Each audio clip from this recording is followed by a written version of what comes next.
How do you stop giving the narcissist control? You see, all your life, all your moments that have been with that narcissist, with that toxic person, have been all about control. Them controlling you, your thoughts, your emotions, your will, like where you went, who you hung out with, how much money you spent. The list goes on and on. But when does that stop? And how does it stop? You see, the narcissist is all about that control, and it's all about that power. And oftentimes in that power, in that struggle between relationships, between person to person, that control comes out in how they communicate.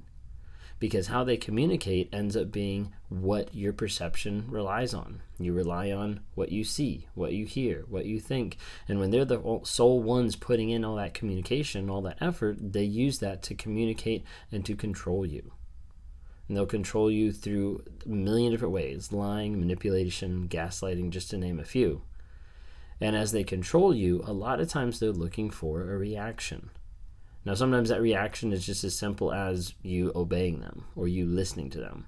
Other times that reaction is you getting upset, you blowing up, you crying, whatever it might be. A lot of times they are looking for a reaction. So you didn't want to win over the narcissist having control over you? Don't give them a reaction. Now, it's a lot easier said than done, and a lot of times people are like, okay, you should focus on gray rocking because gray rocking is really effective with the narcissist. From my experience, what I've seen, I'm not a professional and I'm not a counselor or therapist, but in talking with a lot of different people one-on-one, all the people that I've talked to, the people I've interacted with, gray rocking, from what I've seen, works 50% of the time. I haven't seen a whole lot of it always works or it doesn't always work. It literally for me has been like 50% of the time. So gray rocking, the concept is when the narcissist, your toxic person, comes, yells at you, whatever it might be, you don't react. You don't yell back. You respond either calmly or you walk away. You're like, okay, sure. You don't react. You don't give them more fuel to be able to fight you with.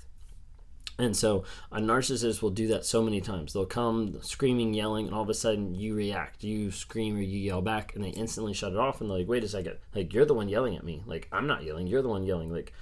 What's your problem? They'll switch stuff around all the time because they're looking for a reaction.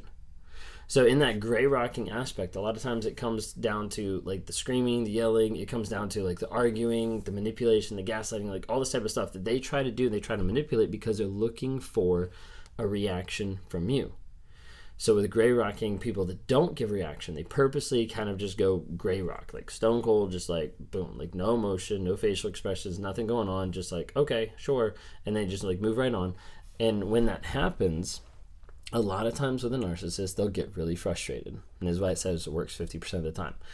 When it works, they'll get frustrated. They'll kind of back off. They'll get annoyed of this isn't getting my reaction. I'm not getting my fix. I'm not getting my supply. And then they'll move on. They'll go to someone else. They'll go into the other room. They'll go do something else. But they'll stop that constant pestering or bickering or whatever it might be that's trying to get a reaction out of you. The other times, it'll just accelerate even worse. They'll become a bigger jerk. They'll become a bigger asshole as far as how they're communicating, screaming, yelling, punching the walls, throwing things, all this kind of stuff, because they're not getting a reaction and they're not sure, what do I do now that I don't have a reaction? How am I going to cope with the fact of I don't have a reaction? I need that. I want that. That's part of my supply to be able to get a reaction from the other person. So in the concept of gray rocking, you don't give a reaction. You don't react to everything that they're throwing at you because they want that. That's an aspect of being able to take back your power. Now, if you're going to try gray rocking in the relationship, I would say please be very careful. You know your narcissist better than anybody else. And so as a result, you need to take it with a grain of salt and know hey, what I've seen in the past in this relationship is if I do X, Y, and Z, it's going to produce this result.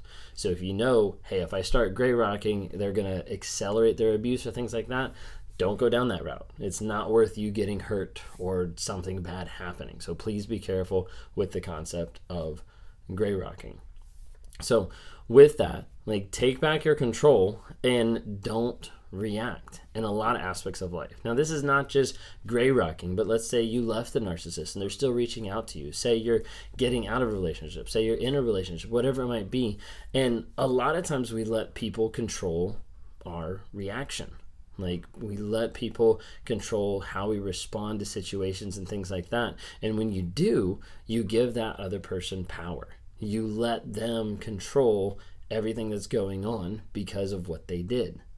The narcissist is looking for that reaction in you. So as a result, they will do anything and everything sometimes to get a reaction from you.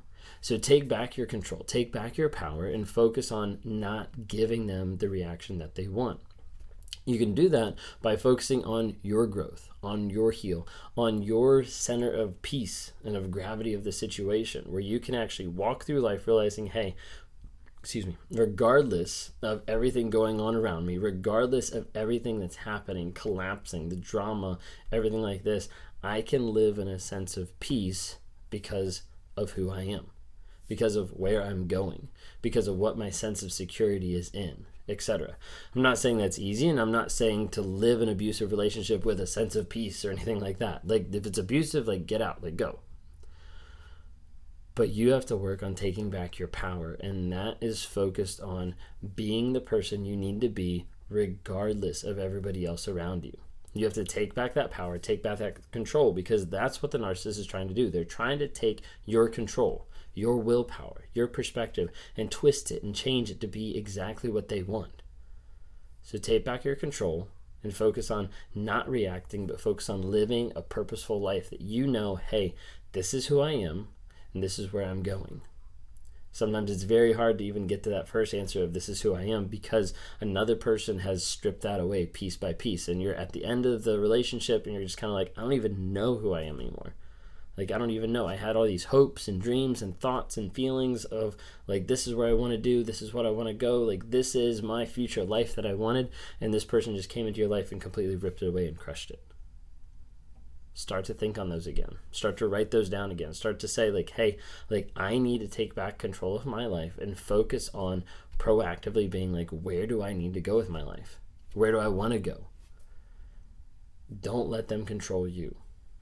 Learn to take back your power by not reacting, not responding that way to them. Would love to talk to people more. Like, I work with people one-on-ones. I either sit down and I'm talking with people who come to me and they're like, hey, I think I'm a narcissist. And so we kind of walk through DSM-5. We walk through like the different attributes and traits. And when I try to get them to get to the place where they understand, like, hey, stop lying, get into therapy. Let's work on this to be able to actually get better and learn to become a better person. I also work a lot of times with people who are involved in narcissistic abuse, that they've been in these relationships or they've just gotten out of these relationships, and they're like, how do I move on? How do I work through this? How do I actually grow in this state of what I'm dealing with? And a lot of times we have a lot of success with that. We're working through getting closure. We're working through breaking trauma bonds, working through identifying the false story that people are holding on to that's hooked onto feelings and not onto facts. So that's a lot of times what I do. So if you'd like to meet with me sometime on a one-on-one, go to my website, rawmotivations.com, click on one-on-one. We got some awesome new news going on the website as well. We've got the podcast that's up there, also different videos. We also have a link to the Narc app, and that's something that we've been working on for a little bit. Right now it's still web-based, or we're still in the approval process of getting the Narc side up and running on Apple and then on the Google Play Store. But check it out. You can go ahead and sign up an account, go ahead and start to see some of the stuff that's getting dropped in there daily, because we're trying to continue to work and develop to be able to provide a community and a resource for you to be able to find healing and growth and change in your life. Thank you so much for watching today. If you're listening on either Apple Podcasts or Spotify, just please give us a rating, just to be able to help this message continue out to everybody out there. Thanks so much.